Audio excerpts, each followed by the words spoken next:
Bueno, muy buenas noches a todos y todas, todes.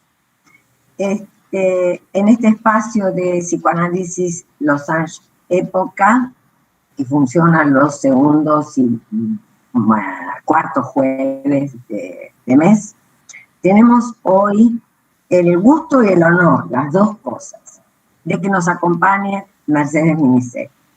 Como ya les he dicho otras veces, Mercedes también es alguien que contestó inmediatamente y con entusiasmo a la propuesta. Y yo estoy muy agradecida porque todos mis colegas, los que van a estar a lo largo del año, han respondido con entusiasmo. Y eso es una inyección muy especial en estas épocas en donde a veces hay días que, como hoy, que uno decae un poco, que las medidas de restricción son mayores, que hay más enfermos. Una inyección de entusiasmo siempre vale mucho, y hoy más que nunca. El espacio es un espacio particular, yo siempre digo que es un espacio que está estrábico, que sufre de estrabismo entre el psicoanálisis y la época. ¿Por qué? Principalmente, una de las cosas que se me ocurre decir, todas las veces posiblemente diga algo distinto, es que la subjetividad es algo muy particular, muy singular, que vive la época de acuerdo a una historia, a una filiación, a una genealogía, etc. Entonces, no hay época que sea igual para todos. Obviamente, esta época va a pasar a la historia como la época COVID, pero digamos que cada uno en su subjetividad lo vive de manera diferente. Por eso digo yo que, bueno, que están como en un punto de estrabismo, en una relación que hace a un estrabismo que está expresada con el losange. Losange que a veces la computadora no me deja poner, o creo que Facebook no me deja poner losange. Bien, porque no entiende de losange.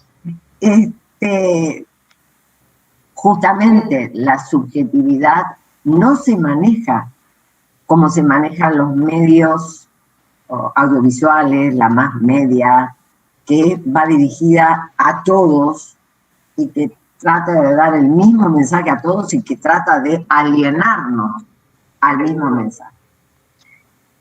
Bueno, eso no es el área del psicoanálisis, y que el psicoanálisis va con la época, bueno, creo que desde los primeros escritos de Freud, que habló del complejo del semejante en adelante,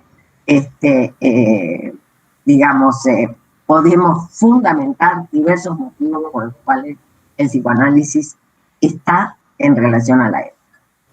Mercedes Miniceli va a hacer la presentación, mi colega que coordina, Olga Mater, pero yo voy a decir unas palabras desde el afecto, unas palabras académicas y unas palabras como ciudadana.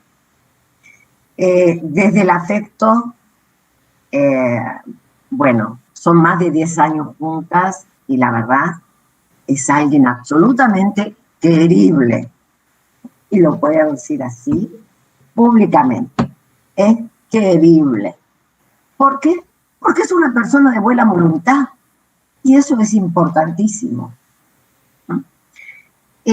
Como ciudadana, le estoy absolutamente agradecida, porque se ocupa de temas a lo largo de toda su trayectoria, se viene ocupando de temas que hacen a la formación de un ciudadano. Ocuparse de un niño es ocuparse del futuro ciudadano.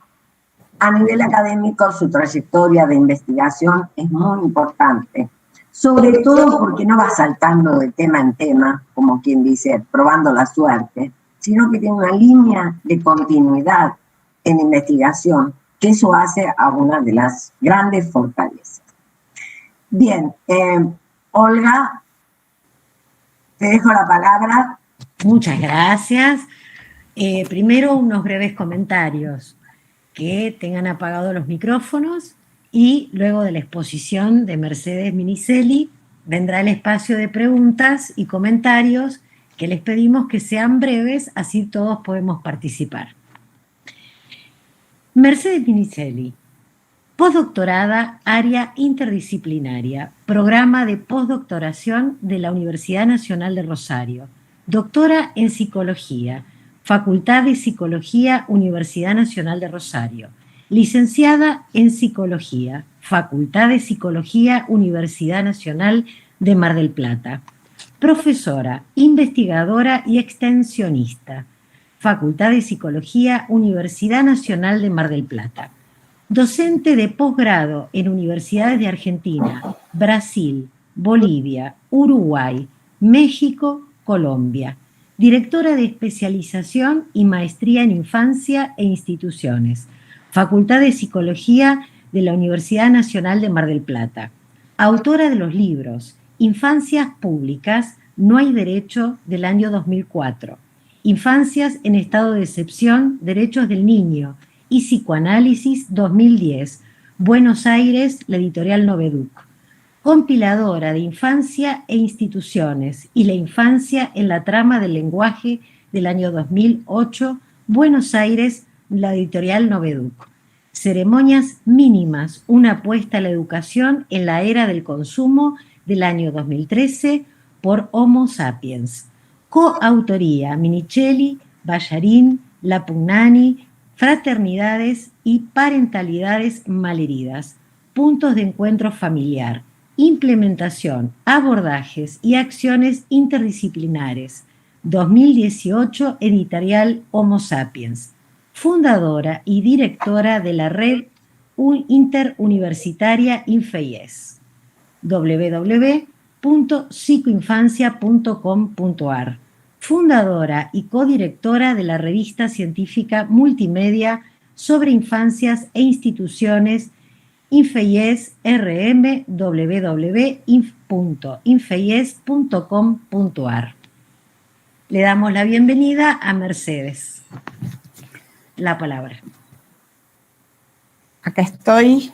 Bueno, muy cálida la bienvenida. Muchas gracias, Amelia. Muchas gracias, Olga. Para mí es como decirte que no, si es un gusto ser parte de esta experiencia en la cual una y otra vez se ponen a rodar, bueno, aquello que vamos haciendo a diario y que como analistas nos permiten estar reinventándonos, reinventando las prácticas y de una manera u otra reinventando el psicoanálisis en cada momento, ¿no? Un psicoanálisis vivo, vital, que nos aporta, nos nutre, pero que a la vez nos da pistas sobre la importancia que tiene el diálogo con otros para temas tan complejos como aquellos que padecen niñas y niños y sus familias en eso que en los últimos años yo comencé a llamar, para salir del concepto de vulnerabilidad que no me gusta, sujetos malheridos.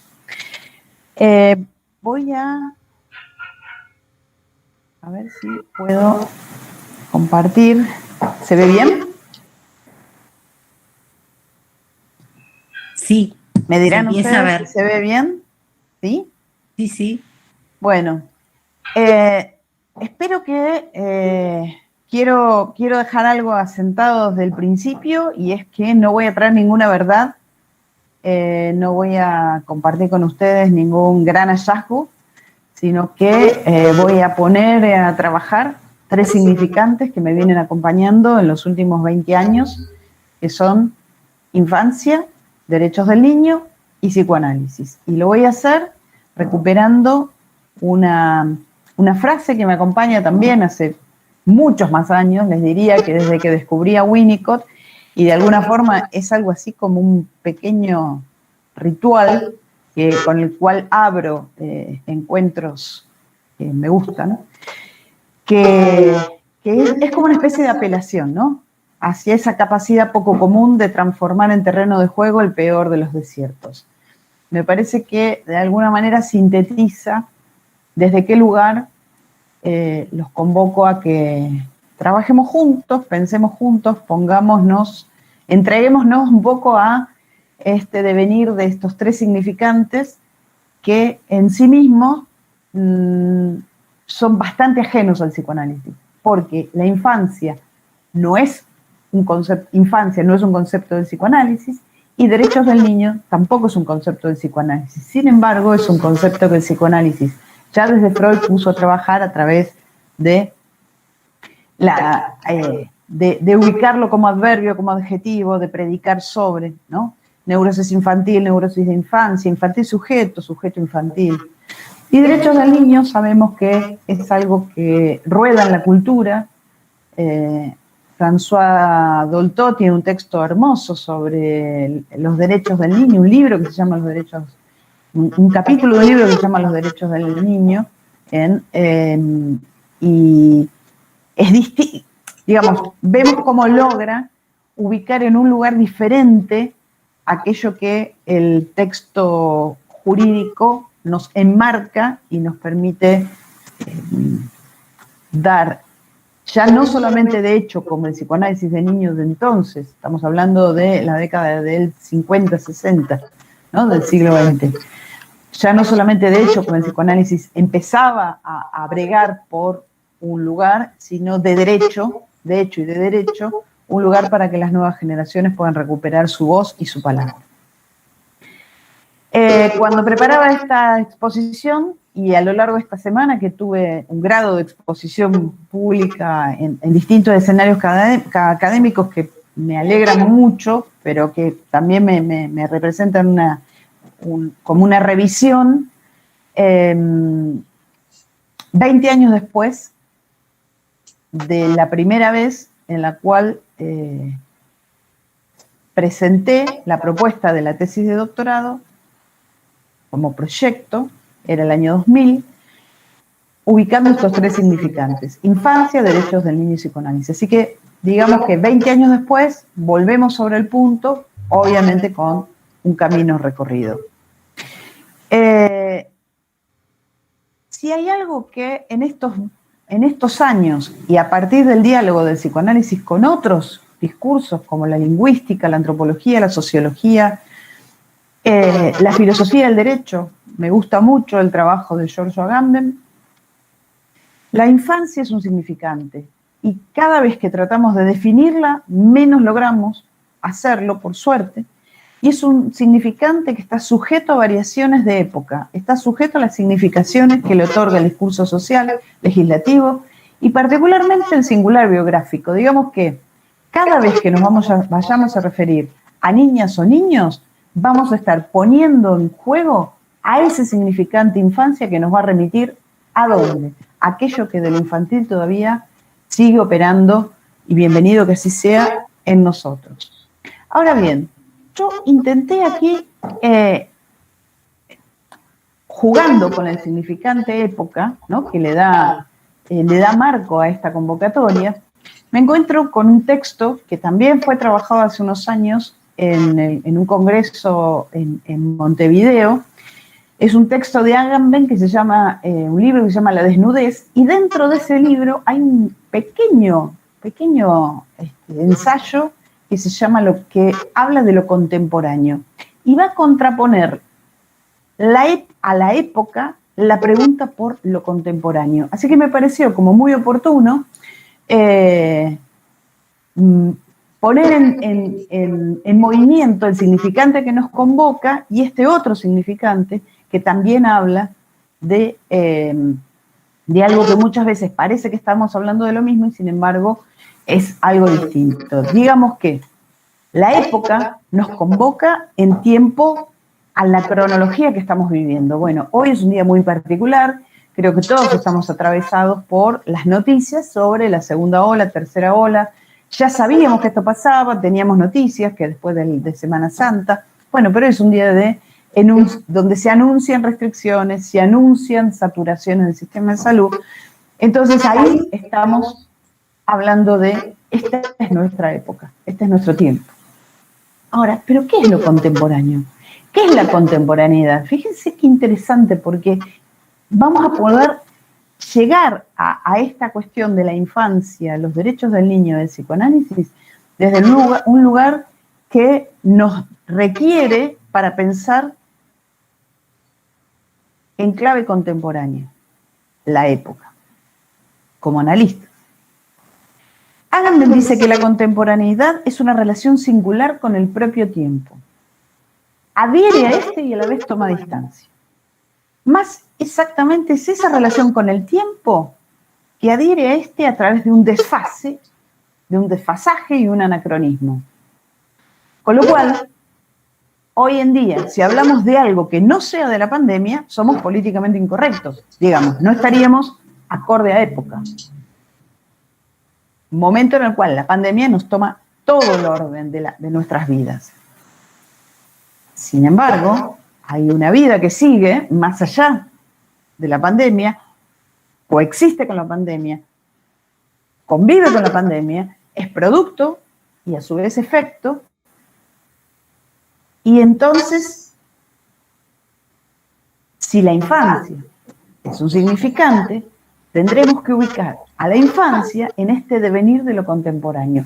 La infancia siempre es desfasaje, porque si la infancia es aquello que ya fue, que podemos enunciarlo como que ya fue, si la infancia es la manera en que una época dice qué pretende de sus niñas y niños, cuáles son sus ideales, los ideales modernos de la infancia fueron muy claros. La escuela para unos, las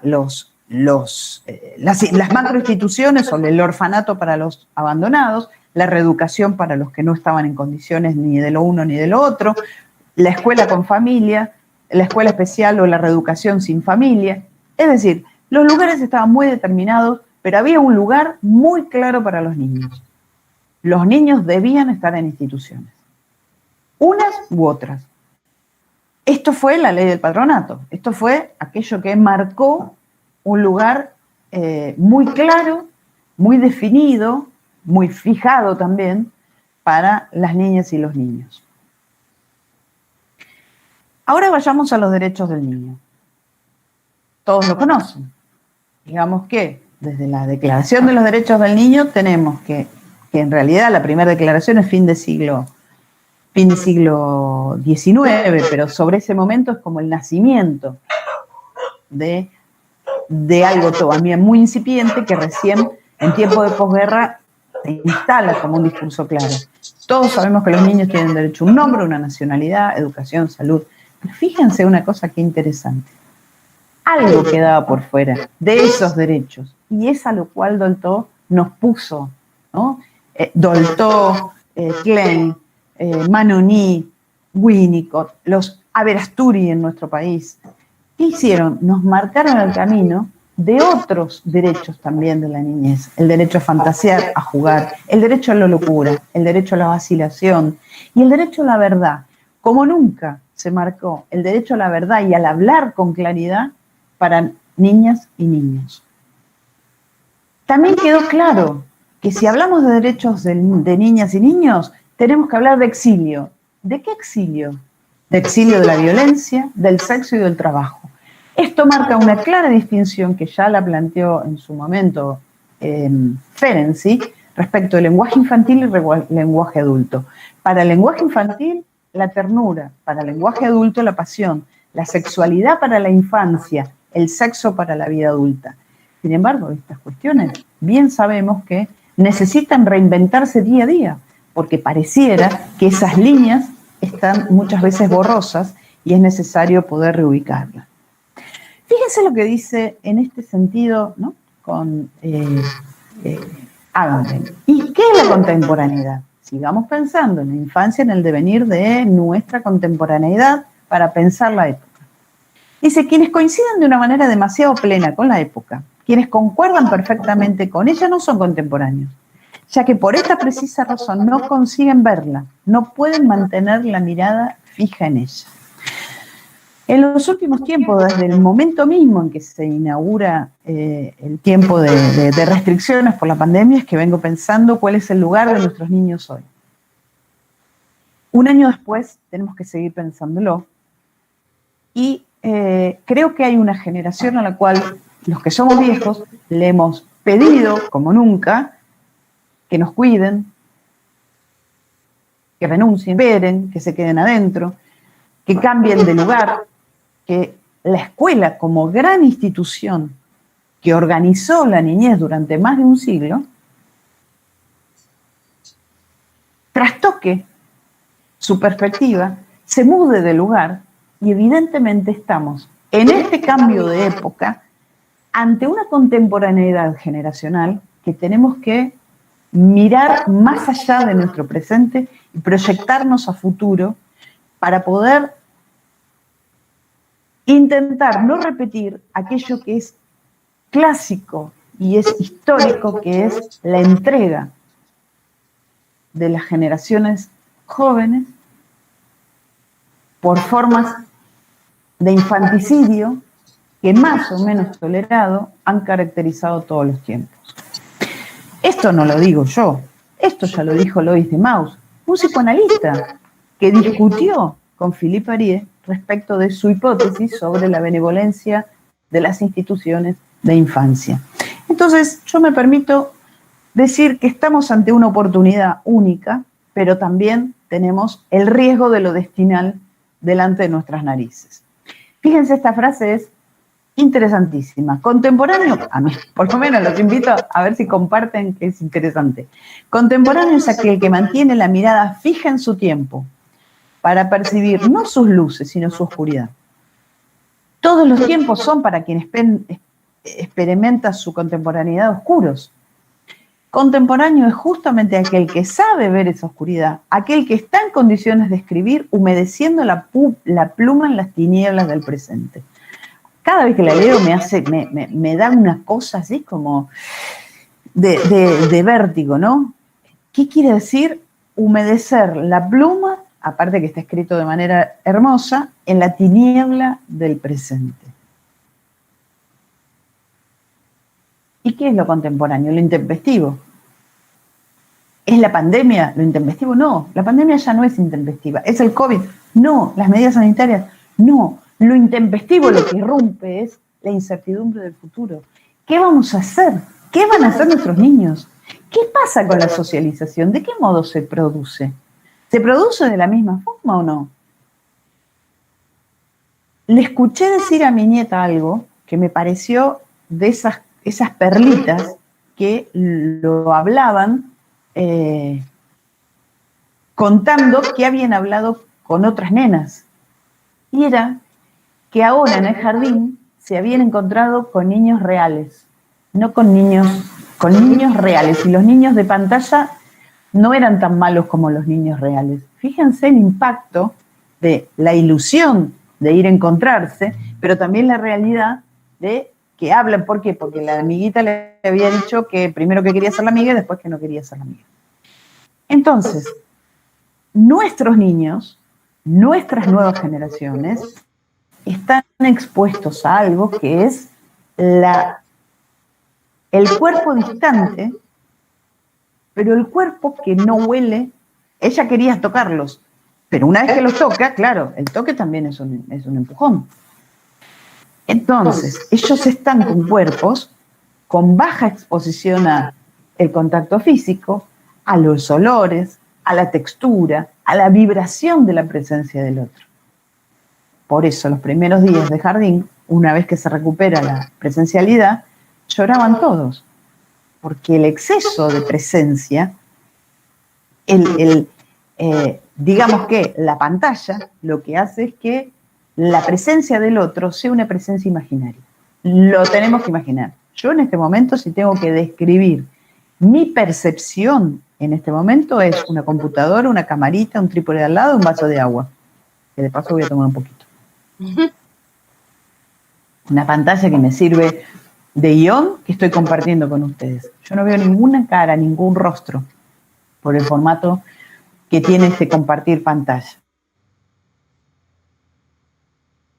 Entonces, imaginar al otro es un esfuerzo que también decimos, ¡ay, quedamos agotados! Estamos imaginando, creamos la escena, armamos la escena. pero nunca esa escena se va a corresponder con aquella del otro próximo, del otro que no me gusta hablar de falta de presencialidad porque ustedes están presentes ahí. Yo estoy presente, no es que estamos ausentes. No es problema de presencia o ausencia. Estarán con cámara prendida o apagada, estarán escuchándome como si fuera una radio o una tele, pero ustedes están ahí.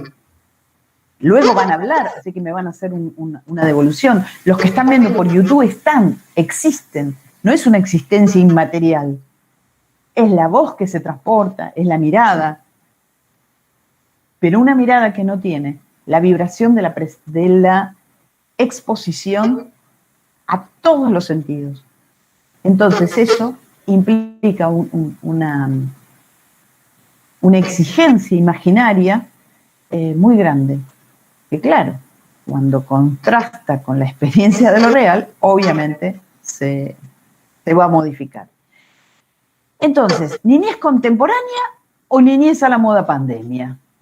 Yo quiero seguir pensando en niñez contemporánea, porque si pienso en niñez contemporánea, voy a poder en la oscuridad proyectar a la niñez a un otro lugar que no sea exclusivamente esta coyuntura, porque esto va a pasar, debe pasar, tiene que pasar, pero no puede pasar de cualquier manera. Tenemos que transcurrirlo. ¿Cómo?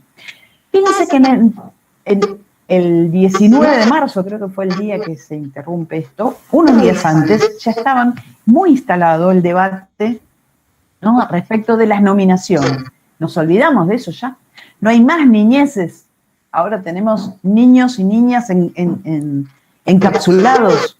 No hay más niños que precisen acompañamientos terapéuticos. ¿De qué forma se estuvo manejando? ¿De qué manera hacemos frente a la dificultad y a la necesidad de los cuerpos de motilidad? ¿Es preciso que todos se queden? A veces hablaba ayer con Silvia Lampugnani y le decía, espero que el precio no sea nuevamente la presencialidad o algunas formas que podemos inventar en la cual nunca entendí por qué los chicos no podían salir a la puerta durante el peor momento, ¿no? ¿Por qué no podíamos organizar en el edificio, cada cuadra, un tiempo de juego en la vereda? Si la calle estaba tranquila, no pasaban autos. Entonces, ¿qué hizo tomar como forma tan tajante, ¿no?, el encierro? Cuando realmente la pauta era de cuidado y fui de las personas que sostuvo la necesidad de cuidado y de protección. Y lo sigo haciendo. No es esto algo que tenemos que soltar a los chicos y que total no pase nada. No, porque la cuestión del cuidado, cuidar a los abuelos, cuidarnos entre nosotros, ellos la entendieron perfectamente bien. Ellos temían al virus y le siguen temiendo, son más cuidadosos que todos nosotros juntos. Ahora bien, ¿es necesario que el precio sea el confinamiento? Me parece que ahí es donde hemos perdido juego o nuevamente se implementaron formas arcaicas en las cuales es como si hubiéramos barrido todo lo que aprendimos durante más de un siglo respecto de las niñeces. El martes tuve la oportunidad de dar una charla organizada por el Centro de Capacitación Judicial de la provincia de Tucumán.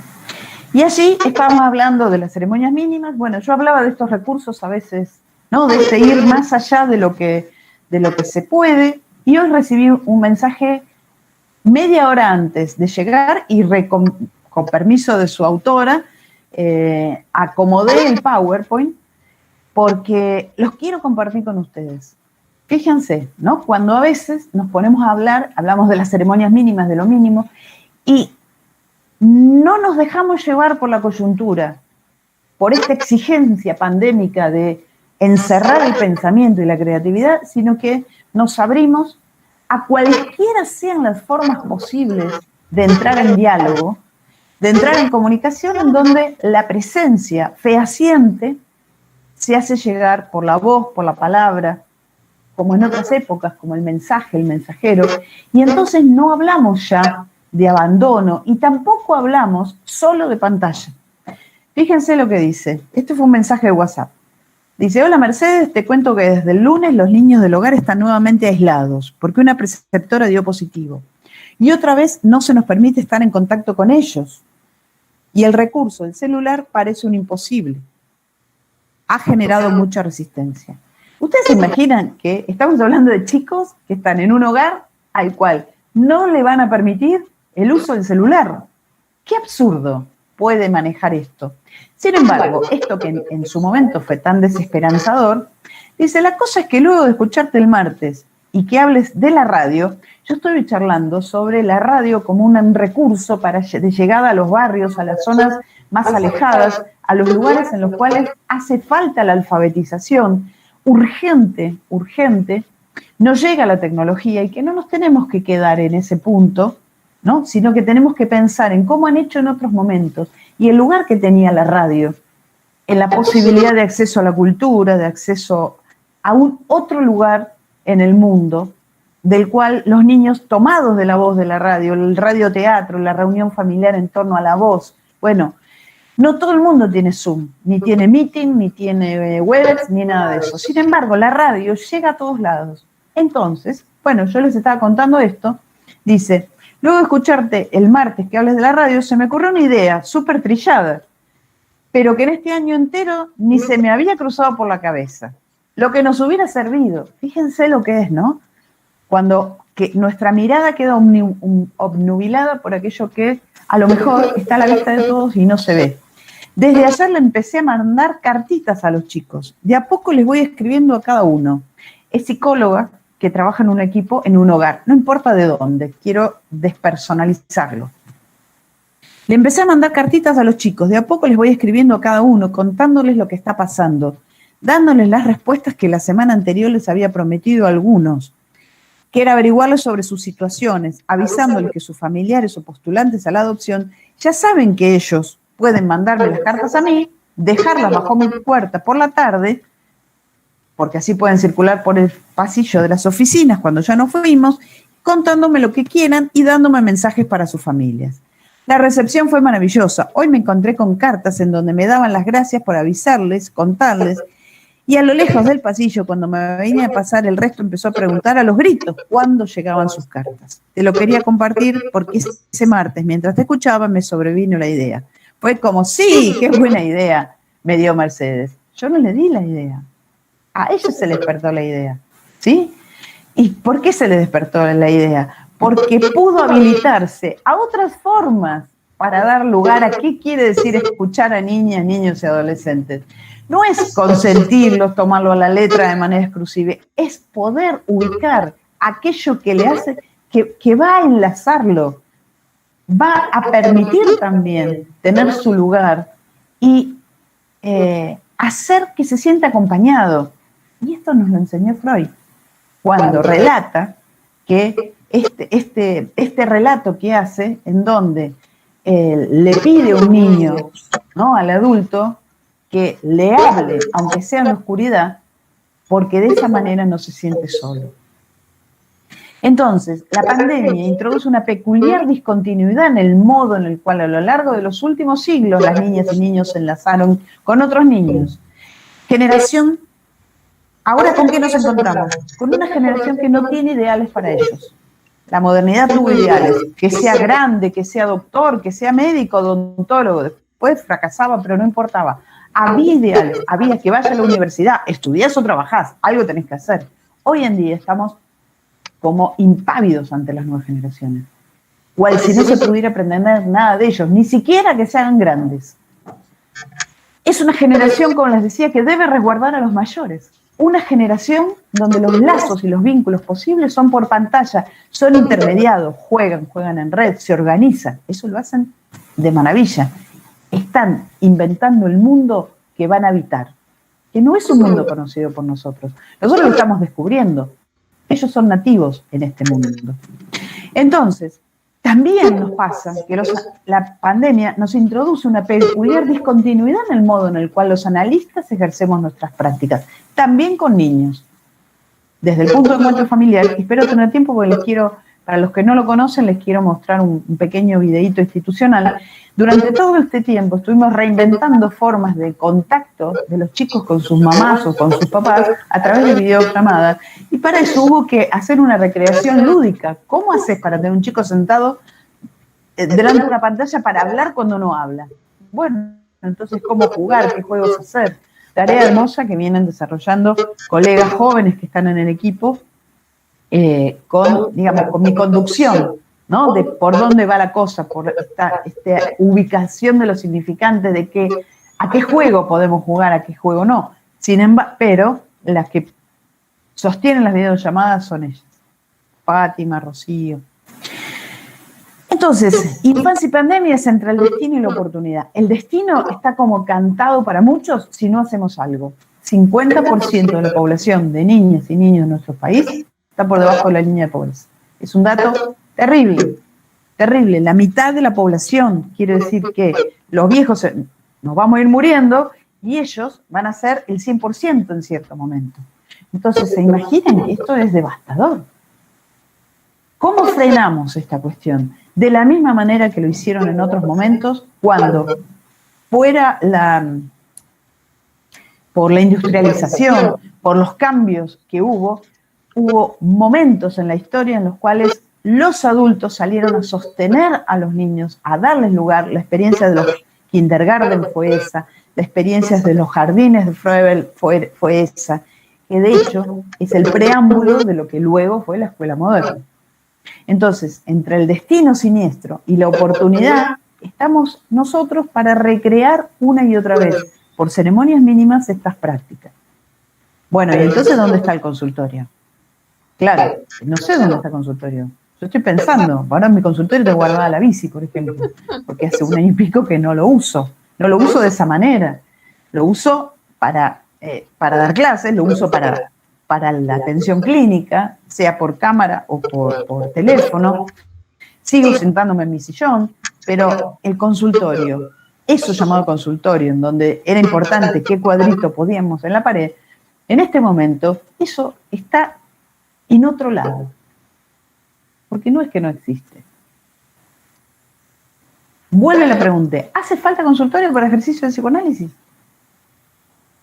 Hace muchos años también, más de 20, que vengo trabajando en esto que hemos en su momento llamado escucha analítica en ámbitos colectivos. Entonces, la escucha analítica opera en un consultorio, en una sala, en un punto de encuentro, en el barrio, no se apaga y precisa de ciertos recursos.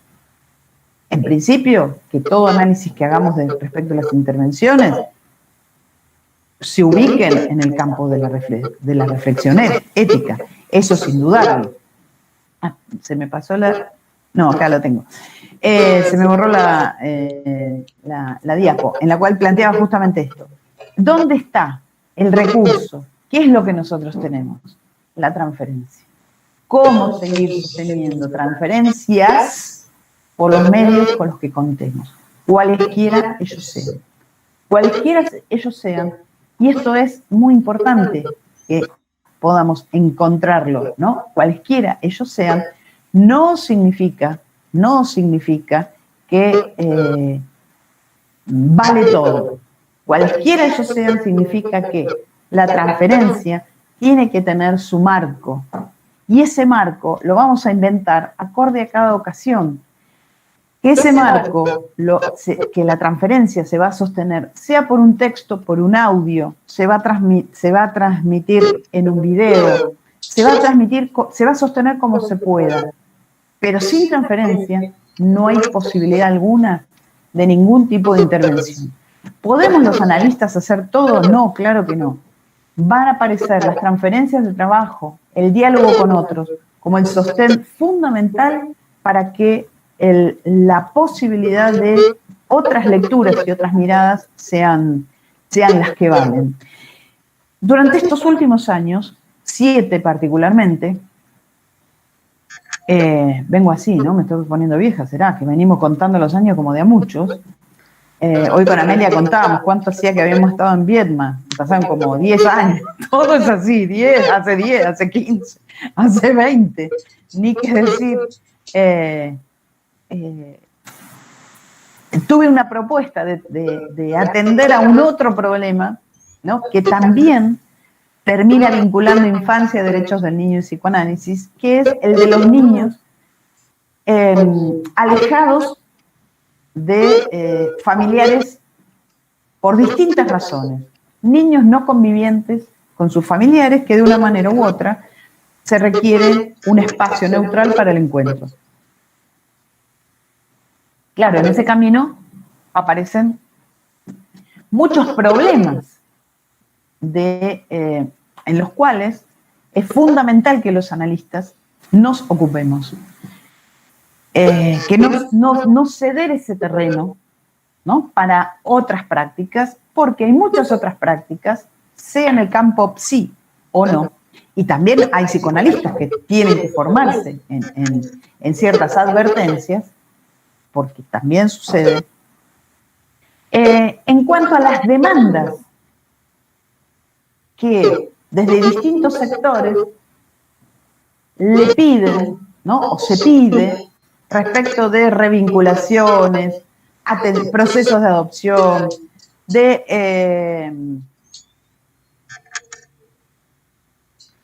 prácticas que cuando uno se acerca un poquito, sean psicoanalistas o no sean psicoanalistas,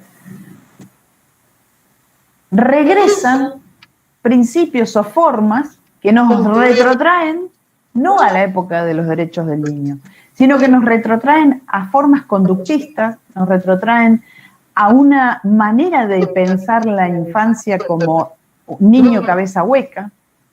Entonces uno dice, ¿y qué pasó con Doltoma, Noní, con Melanie Klein? ¿Qué pasó con la fantasía inconsciente? ¿Qué pasó con toda esta forma? ¿Qué pasó con Piaget? ¿Qué pasó con todo aquello que de alguna manera nos permitió configurar a una niñez fortalecida en tanto, ya desde Freud, cuando habló de la sexualidad infantil, ubicó a la infancia no como un tiempo futuro, sino como un tiempo en devenir, siendo. Es decir, la oralidad en los primeros tiempos de la vida no es algo que va a desaparecer después, es algo que va sucediendo, que se va erogeneizando el cuerpo, pero no va a ser solo la oralidad, va a ser la analidad, va a ser la genitalidad. ¿Qué pasó que nadie lee más 3 ensayos de una teoría sexual infantil? Yo me pregunto, incluyendo analistas. Ahora bien, ¿cómo puede un analista entonces sostener la alienación parental cuando atravesamos el siglo XX con toda esta formación? Es algo que yo no termino de entender. Porque, a ver, ¿es posible estar desidentificado al lazo parental que a cada quien lo liga? ¿Qué niño se produce? ¿Un niño psicótico? ¿Un niño suelto? ¿Cuál es el niño, ¿no?, que se pretende cuando se dice que el niño, cuando habla, está alienado al discurso parental? No sé, mi nieto tiene 2 años y canta la canción de Estudiantes, porque el padre es de Estudiantes y le canta la canción de Estudiantes. El otro es bautizado, el otro es de River, el otro es de Boca, el otro es cristiano, el otro es evangelista. Es inviable pensar que un niño no va a estar embuido, empapado de los significantes que le pertenecen y en los rasgos identitarios del grupo de pertenencia. Es impensable considerar que un niño no va a configurar lealtades amorosas. Es impensado considerar que un niño no se va a sentir perturbado porque le prometen que lo van a buscar a una hora y no llegan. Entonces, lo que venimos trabajando es la posibilidad de ubicar al niño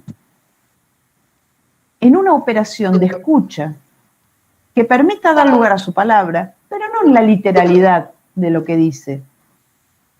Porque todo niño también puede, en esa literalidad, como leía un texto y me comentaba Amelia, ¿no?, un paciente que atendió en cierto momento, que decía, la mamá decía que el padre estaba enfermo o que estaba enfermito. ¿Cómo era, Amelia?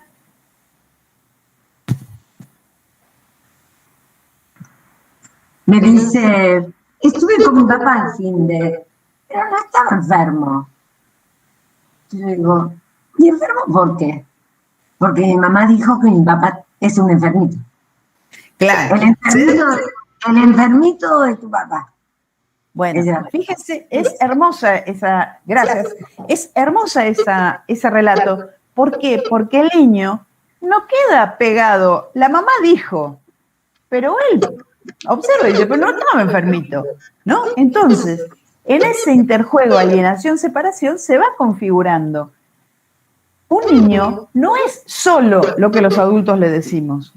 Un niño activamente transforma lo que se le va diciendo.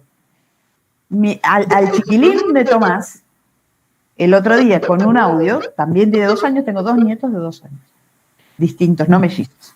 El otro, era el cumpleaños, entonces la mamá le dice, manda un beso grande. Entonces el primero dice, beso grande. Y después, al segundo mensaje que le dice la mamá, manda beso grande, él dice, mando beso. O sea, no repitió exactamente lo que la mamá le dijo que tenía que decir. Esto de tener actividad sobre lo que el otro dice es algo que mucha gente desconoce y que juega un papel muy terrible en contra de los derechos del niño dentro de los escenarios judiciales. Entonces, digamos que la posibilidad, estoy trabajando un texto que a mí me conmovió mucho y me conmueve o me molesta que no conmueva a quien tiene que conmover, que es el papá de la criatura, pero bueno, no es inconmovible, parece, en cuanto a una nena que acosada por la pretensión paterna de que ella le responda, y ella rechaza absolutamente todo lo que viene de él, porque él miente, y esto es algo que sucede y ella descubrió la verdad. Entonces, en ese develamiento que ella va haciendo, él le pide, basta, no me mandes más mensajes, no quiero regalos, no quiero nada de vos. Y entonces dice, bueno, hija, pero yo lucho por vos, lucho por verte. Y ella le contesta, tu lucha me hace llorar. Y yo me quedé helada. Tu lucha me hace llorar. Y del otro lado, le dice, bueno, hija, mañana estás cansada seguramente, como diciendo, estás diciendo boludeces. No. La descalificó. La descalificó absolutamente. Tu lucha me hace llorar. Entonces, fíjense que si un chico puede decirle, tu lucha me hace llorar, tenemos que salir al rescate, porque decir con tanto énfasis esto es desgastante. ¿Qué carga libidinal tiene que poner para ubicar a un padre en un lugar en el cual el propio adulto no se ubica? Proteger a un niño de esto es nuestra tarea. Eso tiene que ver con el sostén, con este lugar otro que precisa la posibilidad de que los derechos del niño no sean solo de derecho, sino de hecho. Bueno, ¿esto desde qué lugar sucede? Desde esta experiencia, desde el dispositivo que me gustaría presentarles. Tengo que volver a compartir pantalla, si me permiten un minuto, hago toda la parte técnica, que es un pequeño videíto, no es un videíto pensado en clave de psicoanalítica, sino es un videíto pensado en clave que llegue a un público amplio, ¿no? Y de alguna manera se pueda contar de qué se trata esta otra forma de abordaje, de la cual, bueno, intentamos en el último, ahora en estas semanas, empezamos un curso para poder formalizar la experiencia y transmitirla. Y bueno, puedo decir, es un honor porque nuestra supervisora, quien nos acompaña en la tarea de supervisión y de investigación en el dispositivo, es la querida Amelie Imbriano. Así que les voy a compartir, espera, una ventana, a ver si me deja. ¿Cómo? Esto tengo que cerrarlo.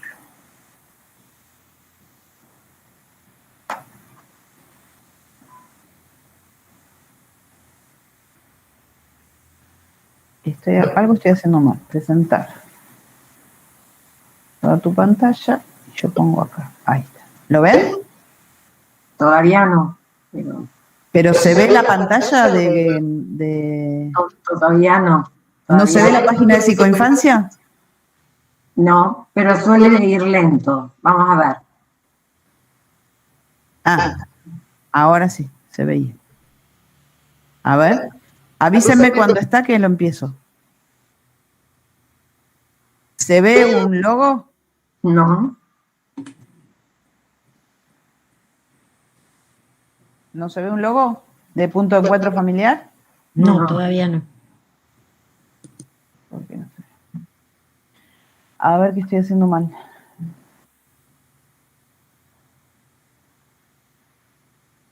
Vamos de vuelta.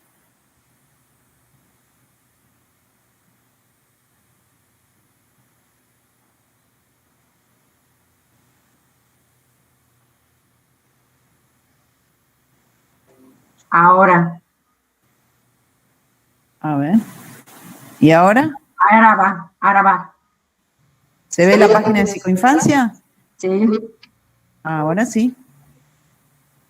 Ahí va. Un lugar neutral para el encuentro de niñas, niños y adolescentes con sus familiares no convivientes. Madres o padres, abuelas y abuelos, hermanas y hermanos. El punto de encuentro familiar Mar del Plata, el PEF, nació por un proyecto de extensión de la Facultad de Psicología de la Universidad Nacional de Mar del Plata. Luego fue albergado por la Asociación Civil Causa Niñez, instituyéndose por convenio con el organismo de niñez de la provincia de Buenos Aires, con el fin de crear un dispositivo público especializado en el tratamiento social interdisciplinar en asuntos de familia de alta complejidad.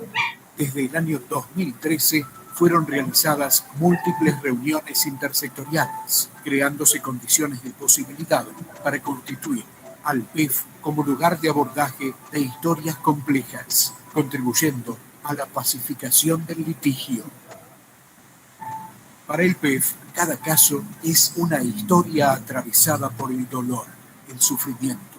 Historia en la cual los lazos fraternos y parentales malheridos requieren de una atención cuidada que pueda dar lugar a la palabra, a encontrar alternativas en la dificultad, a que pueda ser escuchado el protagonismo de niñas, niños y adolescentes. Se trata de fortalecer, establecer, restablecer vínculos tanto como que no sean interrumpidos, promoviéndose condiciones favorables en materia de salud mental.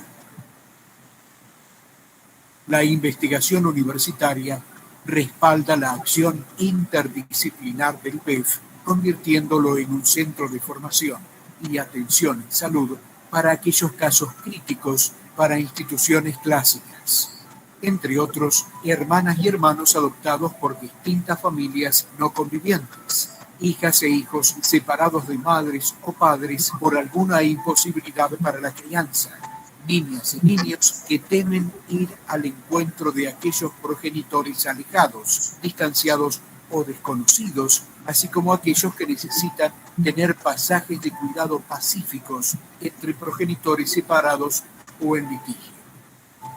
Para ellos y sus familias trabaja el equipo interdisciplinario del PEF, conformado por profesionales de psicología, terapia ocupacional, sociología, trabajo social, letras, derecho, educación, entre otros. La formación teórica y práctica especializada es en infancia e instituciones. Cada caso es estudiado de manera minuciosa con el fin de crear condiciones de posibilidad para la sucesión de acciones, evaluándose si se recomienda la inclusión en dispositivos específicos. Coordinación de parentalidad, meriendas de hermanas y hermanos, club del PEF, acompañamiento en la crianza. Los encuentros son acompañados por las y los profesionales en sede y, en algunos casos, online o en domicilio.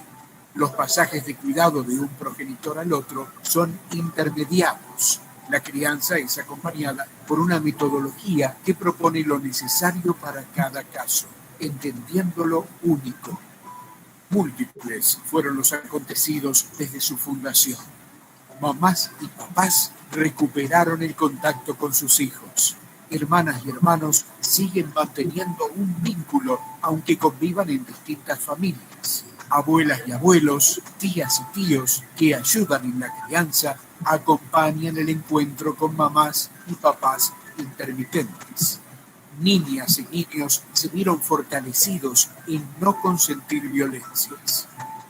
Múltiples y coloridas historias que hacen a un espacio singular con profesionales dispuestos a crear y recrear en cada caso, en cada ocasión, con cada uno, formas viables de vivir en familia.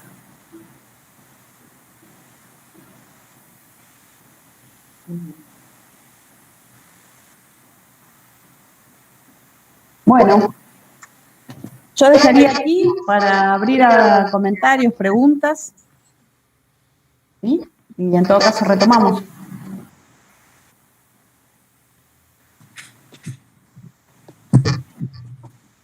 Lorena, tenés la palabra. Sí, no sé, a mí me parece maravilloso este dispositivo Mercedes del PEF.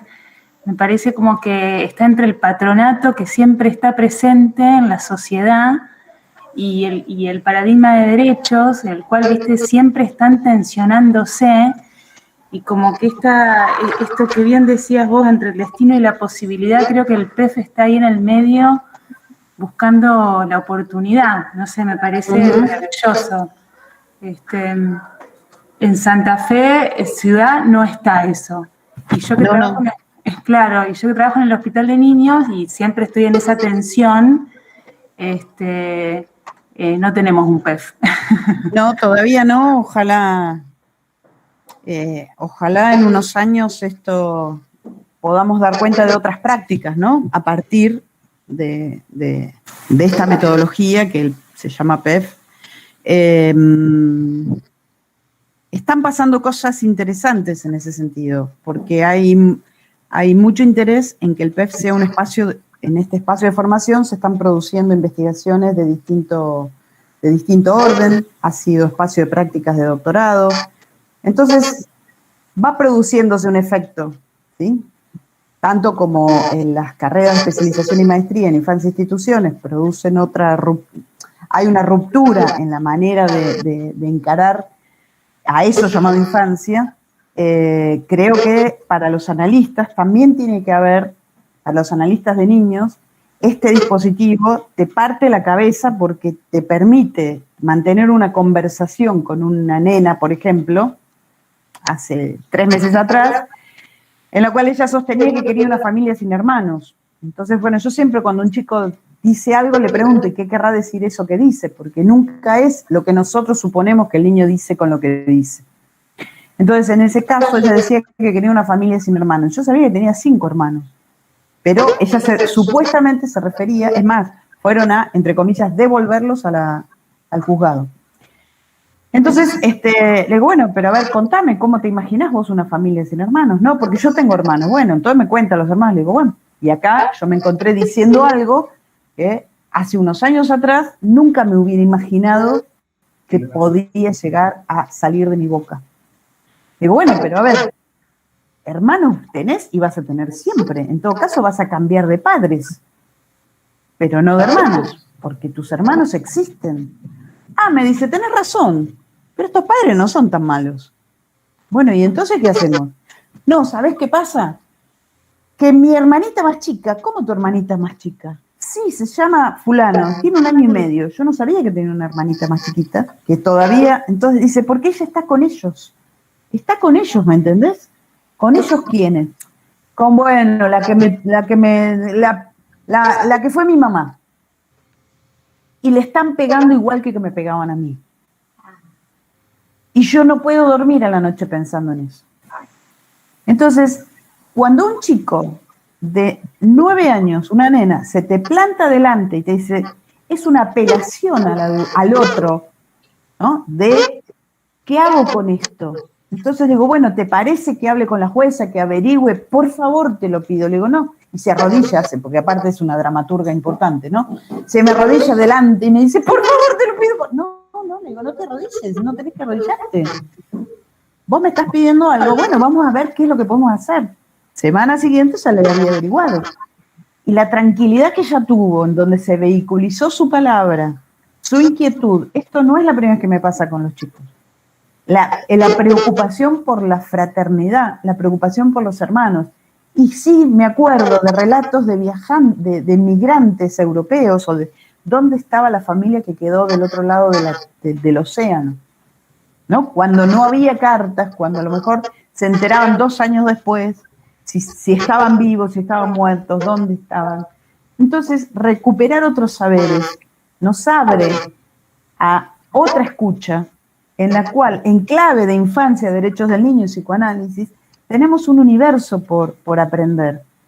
Pero cuando lo hacemos y cuando escuchamos francamente a una niña o un niño, de esta población, digamos, en donde no, el otro es un otro social, somos nosotros el otro, ¿sí?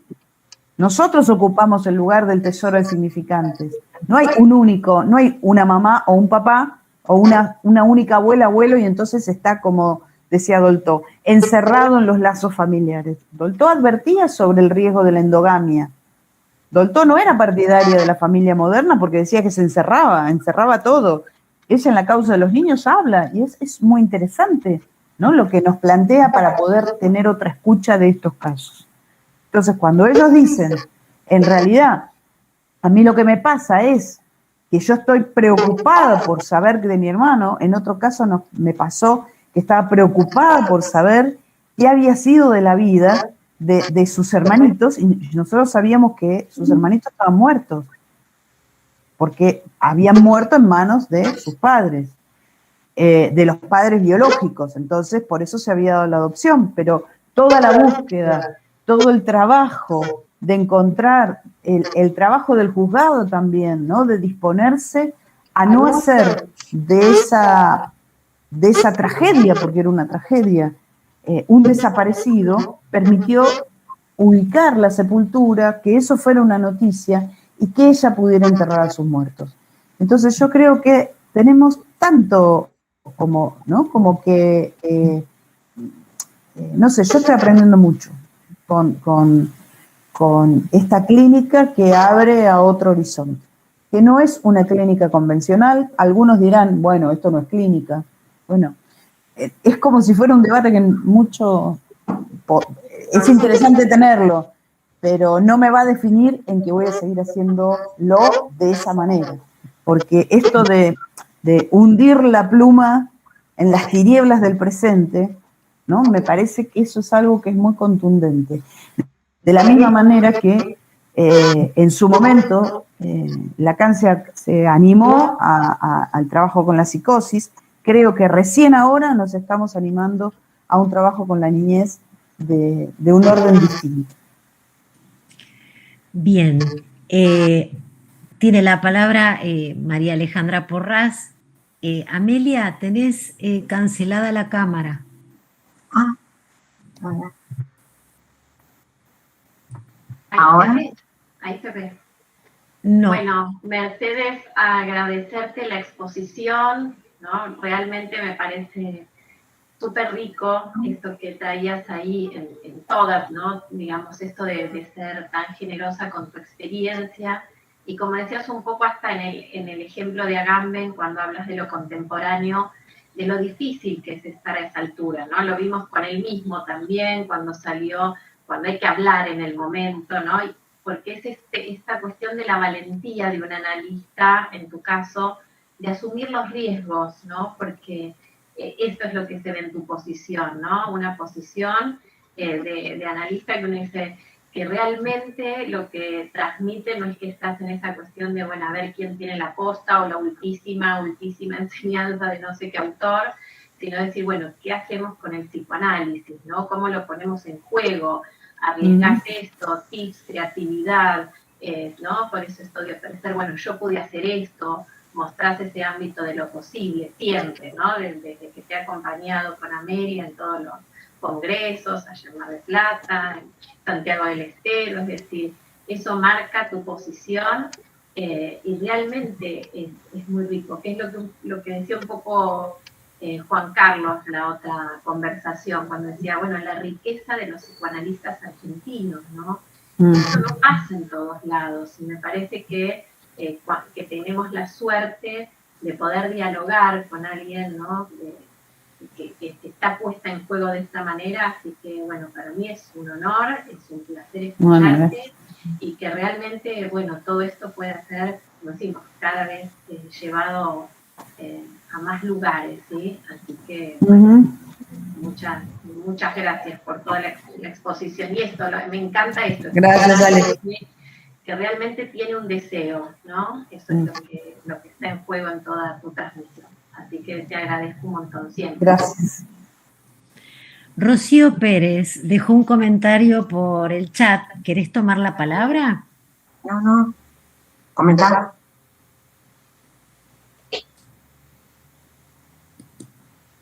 ¿Qué dice Rocío Pérez? Rocío Pérez dice, qué importante no dar nada por sentado, el peligro de la comprensión. Advertiría a Lacan por qué quizás el no quiero tener hermanos, uno lo podría pensar desde el querer ser única, tener la atención para ella, pero interrogando su discurso, dio cuenta del miedo a que sus hermanos los lastimen como a ella. Gracias, Mercedes. Tal cual. Tal cual.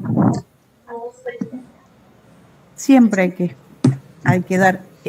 Esta semana tuve un intercambio de audios con un nene que me manda lo siguiente. Hola Mercedes, yo no quiero ir con mis abuelos porque ellos me manipulan. Y entonces no quiero ser un manipulado por mis abuelos porque entonces no me dejan traerme los juguetes y, bueno, tenemos un caso en donde hay una guerra de juguetes. Les puedo asegurar que si hay algo absurdo, con lo cual he tenido que escribir, es sobre la guerra de juguetes. Estamos peleando la abuela con los nenes por los Legos, ¿sí? Los Legos y tenemos la mitad de la caja de un lado y la otra mitad del otro. O sea, hoy le dije a la abuela, a esta altura seguí peleando, ¿no? La guerra de los juguetes, porque ella sigue insistiendo, ella es un ángel. Dios y los ángeles están todos con ella. Y aparte yo no entiendo nada, lo cual es verdad, no entiendo nada porque no puedo creer lo que estoy escuchando. Pero del otro lado tampoco, ¿sí? También hacen su trabajo. Entonces le digo, a ver, contame, ¿qué quiere decir ser? Bueno, entiendo la situación, pero vos contame qué quiere decir ser manipulado. Bueno, me dice, yo te voy a explicar. Y ahí se incorpora, ¿no? Todo por audio, o sea, son todos intercambios de audios. Bueno, yo te voy a explicar. Manipulado es cuando a vos te quieren tentar con algo para que vos te quedes y vos no tenés ganas de quedarte, pero de repente te dan ganas porque están los juguetes ahí, Netflix. Entonces yo dije, bueno, entonces está usando bien el término el chico, ¿no? No va a ir a la casa de la abuela, está muy bien. Pero claro, el pibe dice, ¿cómo hago para no ser tentado cuando en esta casa, dice, es verdad que esa casa tiene más cosas que la mía? La casa con la mamá es una casilla mucho más humilde, son vendedores ambulantes, ¿no? Entonces, bueno, una abuelita apropiadora ha hecho estragos. Ahora, atrás de este caso, una supuesta psicoanalista que anda por todos lados, incluso yo la pesqué haciendo un ateneo sobre este caso, diciendo que este niño no debía encontrarse con su mamá. Y firmó informes diciendo que no se tiene que encontrar con su mamá. Cuando yo pesco ese ateneo, que en realidad me lo hacen llegar, una integrante del equipo descubre que ella hacía un ateneo sobre 2 chicos de Mar del Plata, que ella había recomendado que no se encuentren con la mamá. Nunca entendió que el nene lo único que pretendía era poder estar con la mamá y no soportaba el poquito tiempo. Entonces sufría tanto por el poquito tiempo que se veían, que el día que logro tener una videollamada con él y hablarle, digo, qué horrible, ¿no? Comunicarse con la mamá por este medio. Salta del fondo, que no estaba como escondido porque él no quería hablar, no quería la videollamada, se pone la cámara así y me dice, si por lo menos por un holograma para poder abrazarla. Digo, tenés razón, la verdad que tenés razón. Claro, esto es un... Y entonces con tal de... Bueno, pero a ver, esto no te deja abrazarla, pero te deja hablar. Entonces, eso de los 15 minutos le había pautado de tiempo de comunicación con la madre. Y el nene repetía, 15 minutos de comunicación con mi mamá. Y digo, pero ¿cómo me decís 15 minutos? Uno con la madre habla todo el día, ¿en serio? Y claro, le digo, uno con la mamá habla todo el día. Que fuiste a la escuela, que no fuiste a la escuela, que estás acá. O sea, hubo que desmontar y pedir un cambio de terapeuta. Les aseguro, yo hubiera preferido que fuera conductista de la más ortodoxa escuela ¿sí? Pero no psicoanalista. Se dice psicoanalista. Bueno, entonces yo le mandé un mensaje y le dije, estuve escuchando el Ateneo tanto, ¿es el caso que compartimos? Y veo que lee y tarda en contestar. Obvio que sí. No, me dijo, es otro. Ah, me parecía, le digo, porque vos sabés que ahora los nenes están con su mamá, bla, bla, bla. Ah, mira vos, me dice. Entonces, fíjense qué torpeza y qué manera de arruinar una vida, ¿no? Por guiarse por una mala lectura del decir de un niño. Entonces, la escucha de un niño es algo muy complejo. Siempre puede estar, pero cuando un chico, después de dar todos los preparativos, uno que percibe el alivio, por ejemplo, de esta nena, después de haber dicho esto, de haberlo suspendido la comunicación con el papá, después de haberla aliviado, que no te vas a encontrar si vos no podés soportarlo, no si no querés por acto de voluntad, si no podés con esto. Porque a lo mejor al otro lado está la mejor persona del mundo, no lo sé, no creo, pero no importa en este caso. No es por prejuicio del profesional, sino es por qué es lo posible para esa niña o ese niño en ese momento y respetar su no, respetar sus tiempos, pero para esto tenemos que argumentar. Tengo otro caso, estamos próximos a la hora, pero tengo otro caso en donde un chiquilín, en serio había 5 años, el francesito, ¿te acordás, Amelia, que hemos hablado tantas veces?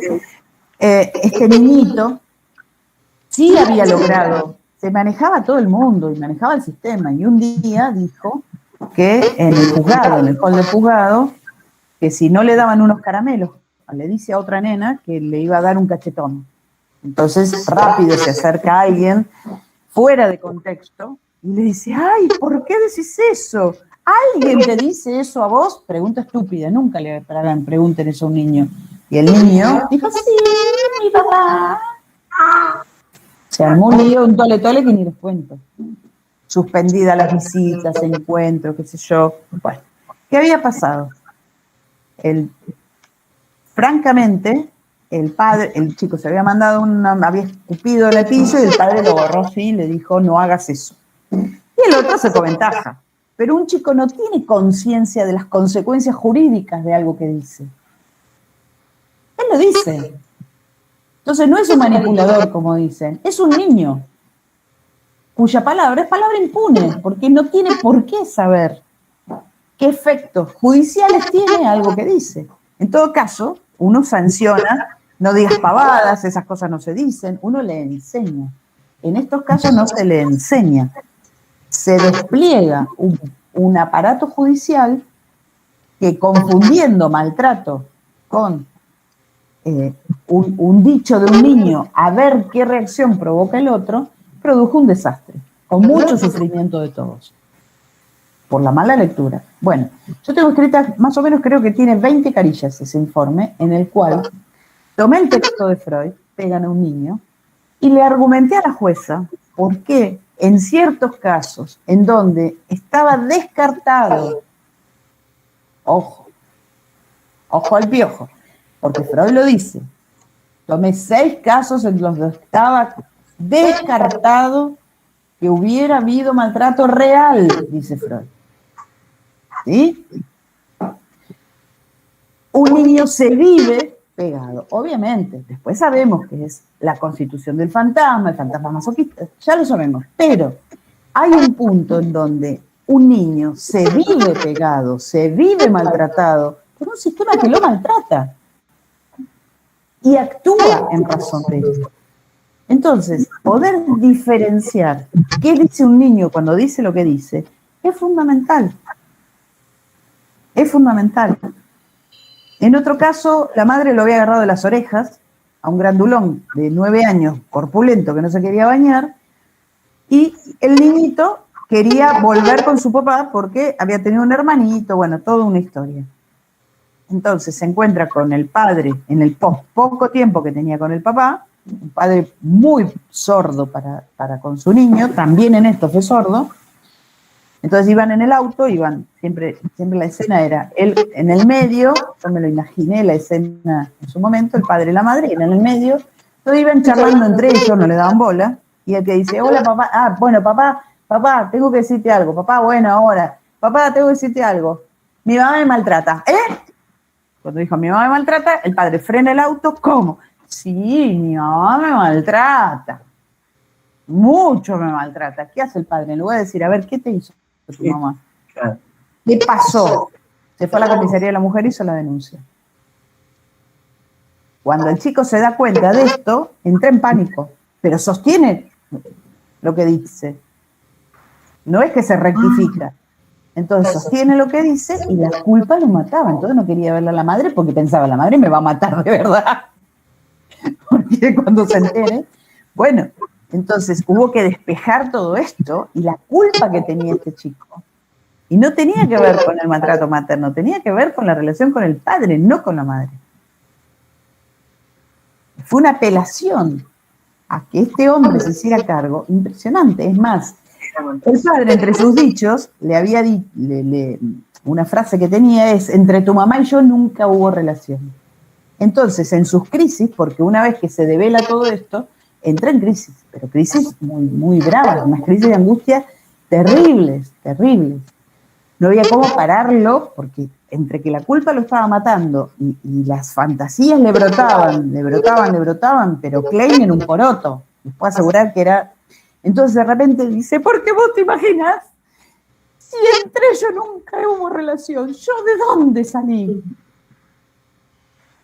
Claro, no había escena originaria. O sea, no, ¿de dónde salió él? Lo trajo la cigüeña.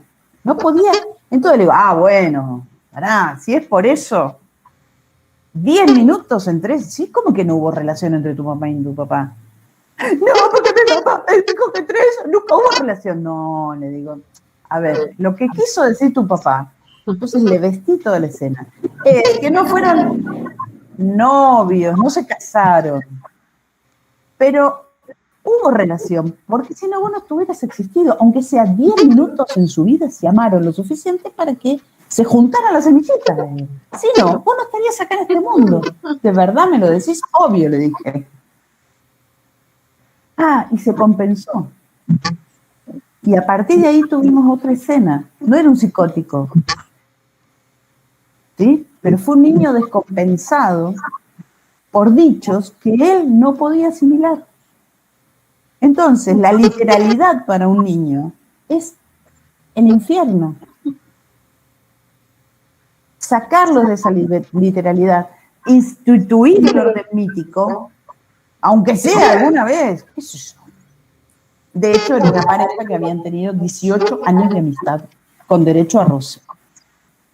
Y el día que nace el niño, se desarma la amistad, el derecho a roce y todo lo demás, porque él se enamora del amor de su vida. Entonces, imagínense, ¿no? Es producto de un desencanto muy fuerte. Ahora, de ahí, es decir, la frase, no, con tu mamá nunca hubo una relación, es algo que, bueno, es muy cruel, ¿no? Y es canalla, convengamos que es canalla, ¿no? Entonces, a los canallas, los chicos los descubren. Entonces, no nos tenemos que equivocar. Los chicos descubren a los canallas antes o después y se resisten al contacto. Entonces, eso es algo que también es parte de una exploración necesaria, ¿no? ¿Cuál es el lugar desde el cual el niño o la niña descifra al otro? Que a veces son formas de descifrar. En esta pregunta, ¿no? ¿Qué quiere el otro de mí? Bueno, las respuestas son siniestras. Y no siempre están a la luz. Una criatura escuchó atrás de la puerta la audiencia virtual, imagínense. Bien, quiere tomar la palabra Cecilia.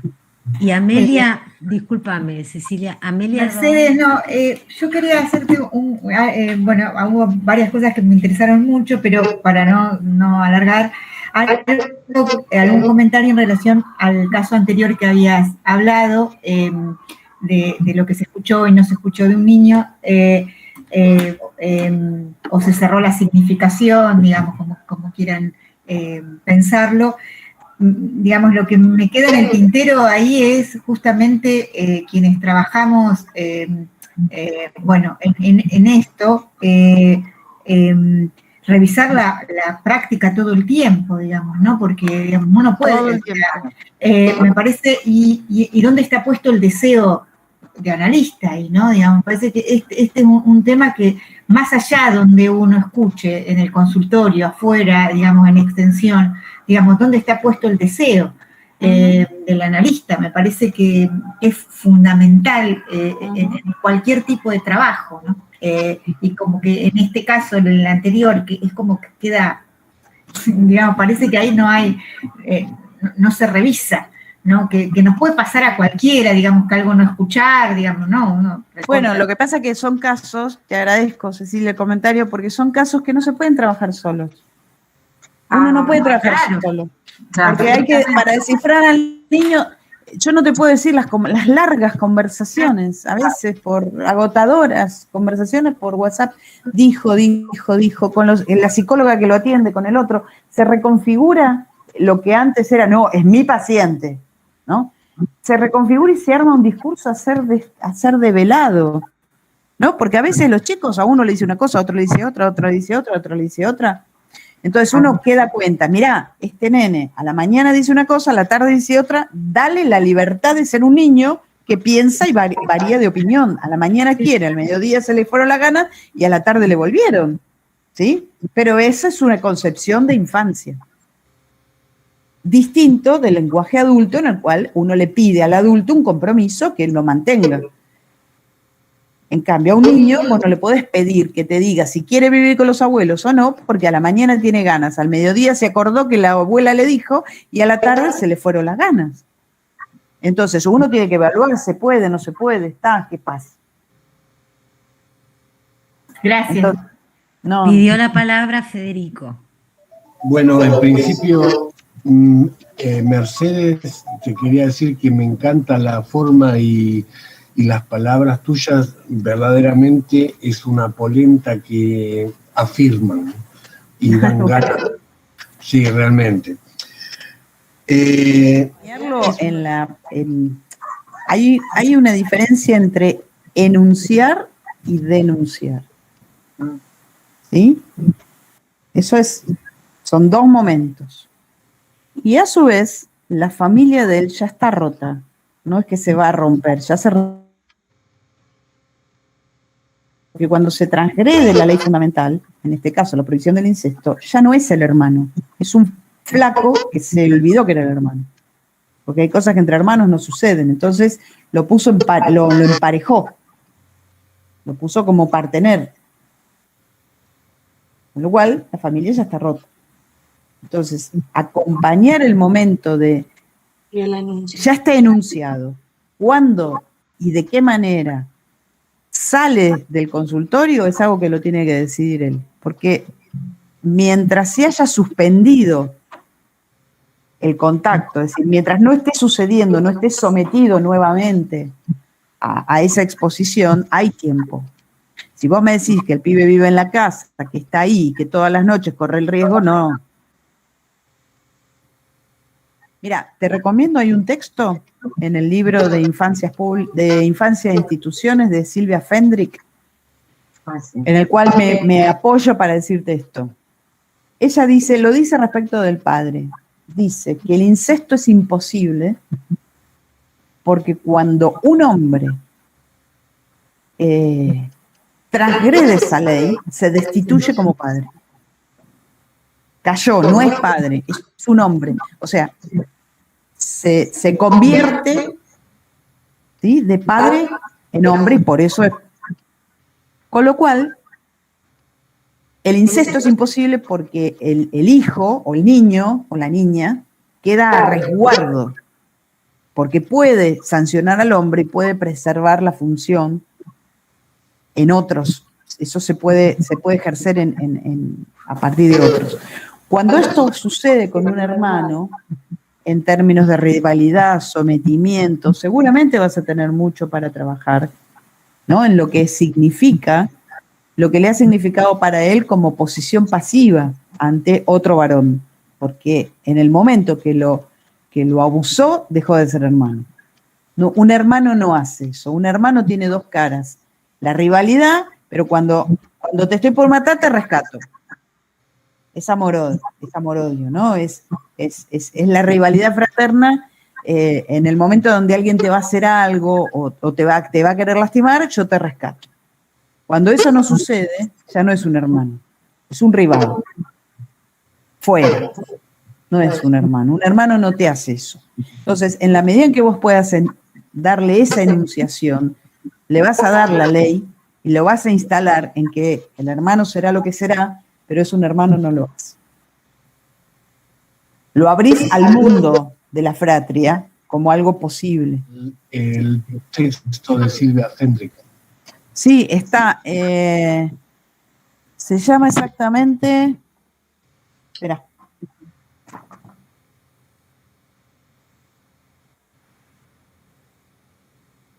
Se llama Usos de la ley, el malentendido conductista.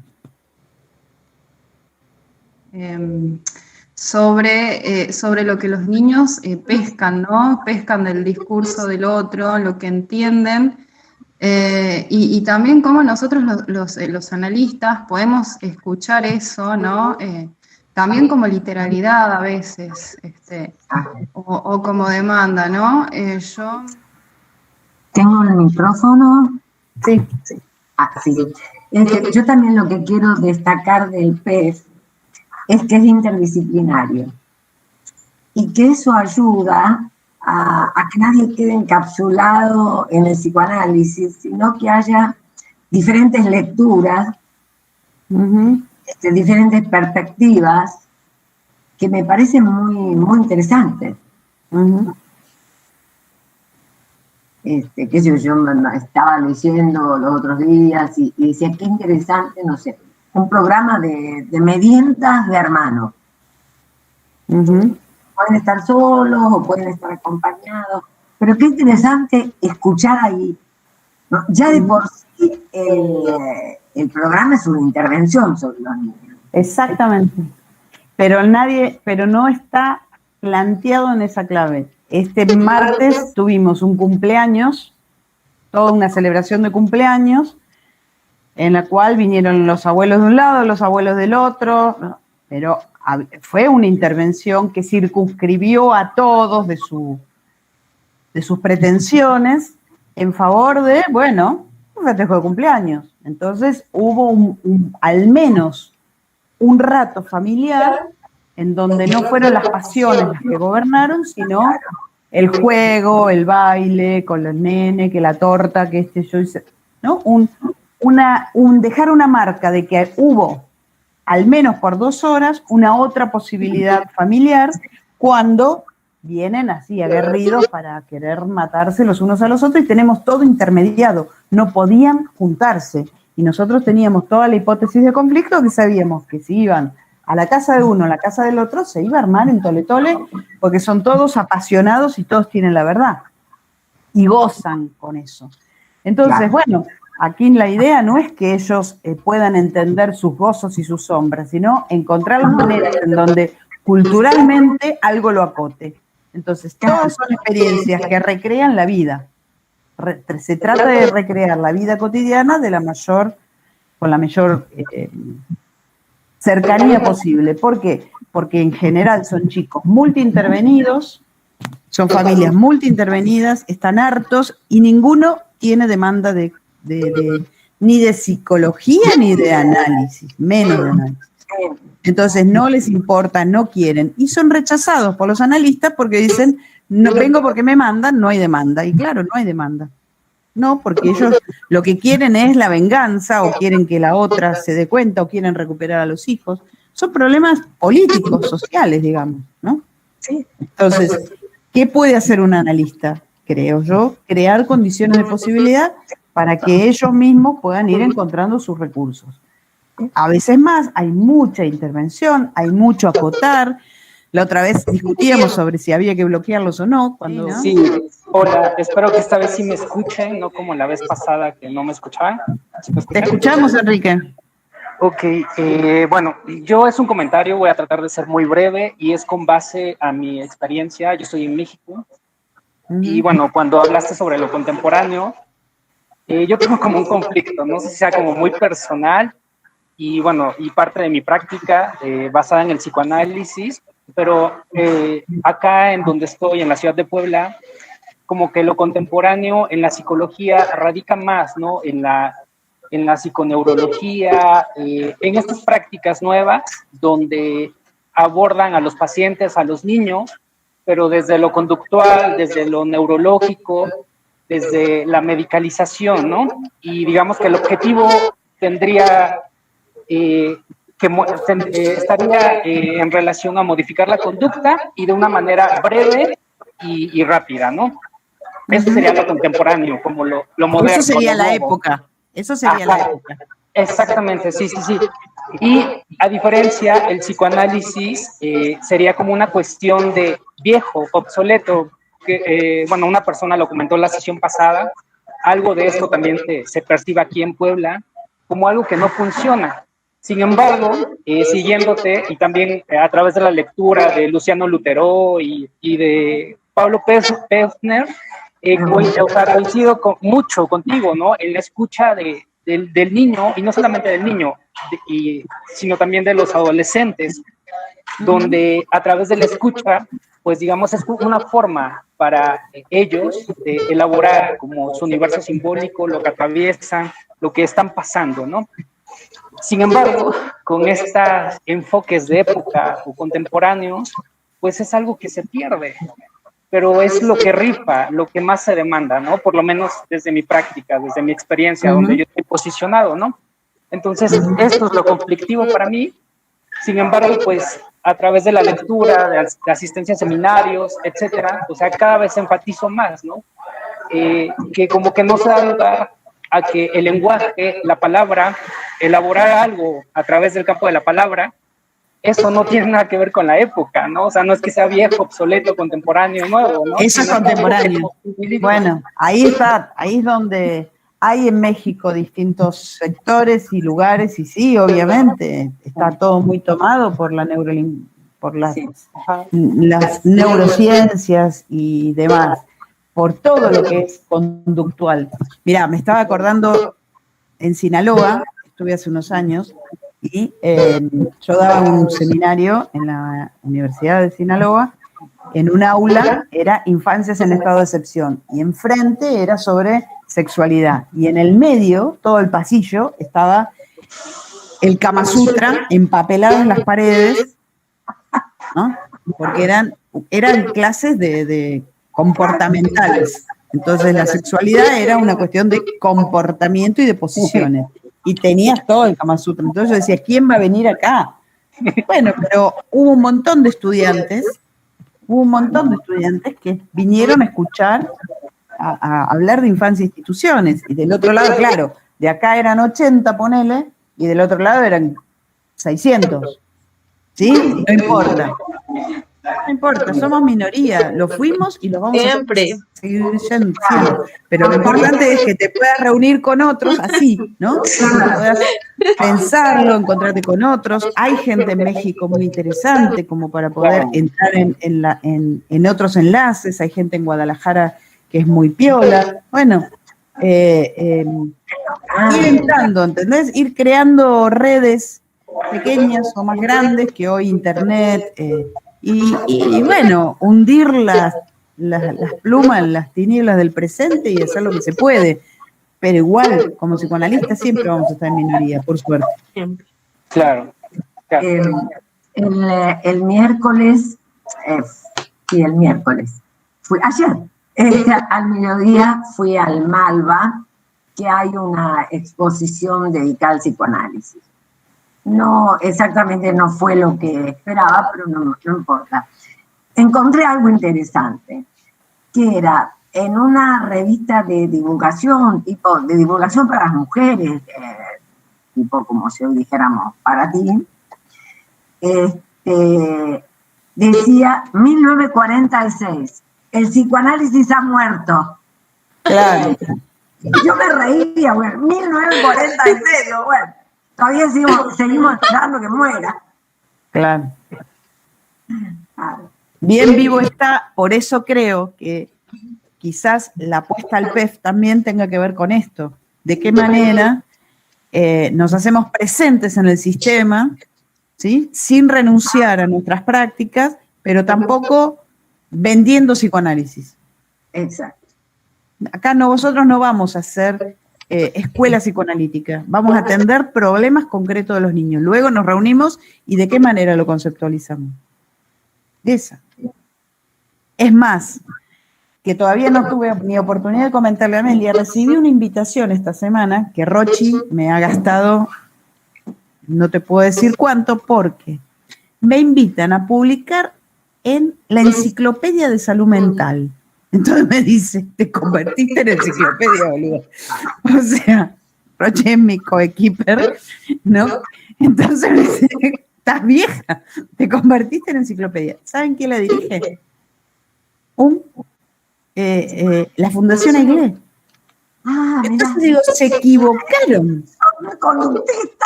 Se equivocaron. Pues yo les dije que sí. Y voy a escribir el artículo en el cual voy a dialogar en por qué el psicoanálisis tiene ahí para decir y no lo tiene otra disciplina. Entonces, la honestidad intelectual de este hombre, de Fernández Álvarez, el tipo es un reconocido, escuchó algo diferente. ¿Por qué? Porque su formación de base fue psicoanalítica, porque todos los psicólogos de la Argentina fueron psicoanalistas. Y no pueden los neurocognitivos dar respuesta a esto. No tienen cómo dar respuesta. Entonces, nosotros podemos regalarles el campo o podemos ocuparlo, como en todo movimiento político. Entonces, bueno, pero no lo podemos ocupar de cualquier manera. No me vengan, como esta psicoanalista, a leer cualquier cosa, ¿sí? Porque yo prefiero, me hago cognitivista, les juro. Porque en lo menos no entienden nada, me hago veterinaria. ¿Sí? Pero eso no es psicoanálisis. Eso es prejuicio. Y el prejuicio no tiene color teórico. Eso es prejuicio. Eso es prejuicio, es sordera. Eso es chantada. Entonces van las cosas por su nombre. Eso no es psicoanálisis. No es un debate interno en el psicoanálisis sobre el lugar materno. No, eso se llama chantada. ¿Sí? No es, vamos a preservar nuestros debates. A mí me inquieta qué pasa con un niño que rechaza de manera tan sistemática, ¿no? Que te contaba, Amelia, la presencia paterna y entonces a más quieren, porque vieron que creen que los chicos son de goma. Entonces, bueno, no, pero hay que engañarlo. Entonces le presentan. Y yo he visto chicos brotarse ante la obligación de ver al padre que están diciendo que no lo quieren ver. Entonces, bueno, evidentemente, no vayamos por ahí. No vayamos por ahí. ¿Qué es lo que pasa? ¿De qué fantasías se trata? ¿De qué forma? Yo tuve una discusión de un psicólogo traidor. ¿Se imaginan que armamos una serie infame y no hay quien lo pueda remontar después? Entonces tenemos mucha responsabilidad en lo que es el cuidado, quieren llamarle salud mental, de la subjetividad. A mí me gusta más la subjetividad que la salud mental. Pero bueno. Bueno, excelente. Excelente. Total. Yo propongo que abramos los micrófonos todos y...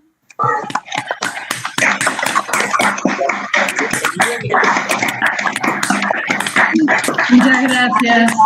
Muy gracias por la invitación. Hizo tarde, pero muy agradable estar aquí.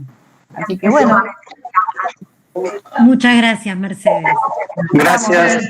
Muchas gracias, Mercedes. Muchas gracias. Gracias, Amelia. Gracias a todos los presentes. Muchas gracias. Qué genia Mercedes, grande, ¿eh?